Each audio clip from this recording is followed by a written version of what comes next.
অন্য কমেন্ট যেটা আমাকে এত মর্মাহত করলো যে একজন মানুষ কিভাবে এই কথাটা মুখে উচ্চারণ করতে পারে। সে বলতেছে যে জেনা করার চাইতে পরকিয়া করা, এটাকে সে প্রমোট করছে। ইন্নানিল্লাহ নাউযুবিল্লাহ।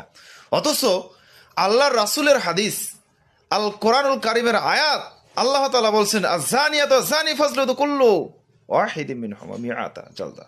আল্লাহ তাআলা কোরআনের মধ্যে বলছেন প্রত্যেক জেনাকার পুরুষ, প্রত্যেক জেনাকার নারী, তাদেরকে 100টা করে বেত্রাঘাত করতে হবে।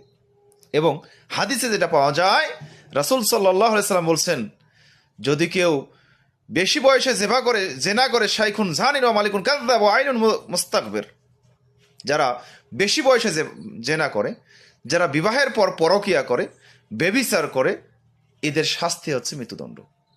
এদেরকে এক বুক খুঁড়ে, গর্ত খুঁড়ে এক বুক পর্যন্ত মাটিতে পুঁতে ইট ঢেল পাথর মেরে মেরে মেরে হত্যা করতে হবে।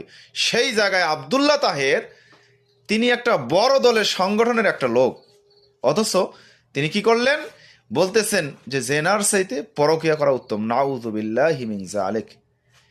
একই জিনিস, একই বিষয়, কিভাবে সে অশ্লীলতাকে প্রমোট করতে পারে, আর এই সমস্ত ব্যক্তিকে আমরা সাপোর্ট করি।